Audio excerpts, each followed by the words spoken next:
जय हिंद दोस्तों, स्वागत है मेरे YouTube चैनल में एक बार फिर से आपका।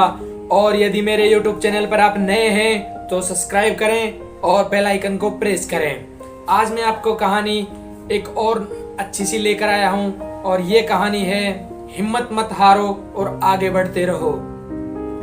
एक बार गुरु और शिष्य ऐसे ही कहीं जा रहे थे तो उन्हें रास्ते में बहुत प्यास लगी, तो वो आगे बढ़ते रहे तो उन्होंने एक खेत दिखा जिसमें खेत में एक टूटा फूटा घर दिखा, तो वो उधर गए। खेत काफी बड़ा था और जैसे ही वो वहां पर पहुंचे उन्होंने उसको घर के दरवाजे को खटखटाया तो उसमें से एक व्यक्ति निकला, उसकी पत्नी निकली और उसके बच्चे भी निकले बाहर। तो उन्होंने पूछा कि हमें पानी मिल सकता है? तो वो आदमी बोला कि हाँ, क्यों ना मिल सकता है पानी, आपको मैं लाकर देता हूँ। तभी गुरु पूछता है कि आपका खेत तो बहुत बड़ा है और इसमें फिर भी आपने फसल नहीं बो रखी है। तभी वह व्यक्ति बोलता है, मेरे पास एक भैंस है और उसी का दूध बेचकर हम अच्छे से गुजारा चलता है हमारा, और कुछ जो दूध शेष बच जाता उसका हम सेवन कर लेते हैं, तो बस ऐसे ही हमारी जिंदगी चलती रहती है। तो क्या होता है कि वो वहाँ पानी पीते हैं और वहाँ बैठ के बात करते हैं। इतने में शाम हो जाती है। गुरु शिष्य से बोलता है कि हमें काफी देर हो गई है, रात हो गई है और आज हमें यहीं पर रुक जाना चाहिए।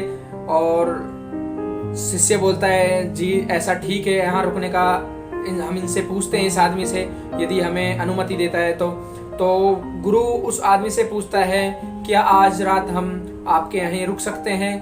तो वो व्यक्ति बोलता है कि क्यों नहीं, आप आराम से रुकिए यहाँ पर, आप सुबह आराम से चले जाना।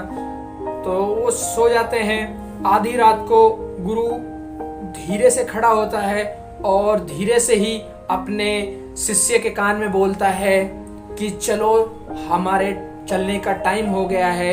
और साथ में ही इस व्यक्ति की उस भैंस को भी लेकर चलते हैं। गुरु की यह बात सुनकर शिष्य थोड़ा अचंभित हुआ, क्योंकि जो गुरु उसको नई नई अच्छी शिक्षा दे रहा था, वो गुरु आज अचानक बुरा करने के लिए क्यों बोल रहा है। लेकिन गुरु की बात मानना शिष्य का फर्ज था, तो उन्होंने वो भैंस लेकर और जंगल की ओर निकल गए। और वो उस भैंस को जंगल में इतनी दूर छोड़ गए कि वहां से आना बहुत मुश्किल था भैंस का। तो वो चले गए वहां से। फिर क्या हुआ, समय बीतता गया। 10 साल बाद वो शिष्य एक बहुत बड़ा गुरु बन गया।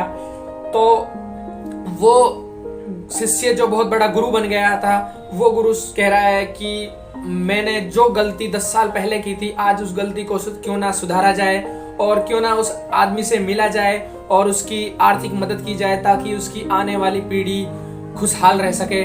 तब वो उस व्यक्ति को मिलने के लिए वहां से चल देता है। चलते चलते फिर एक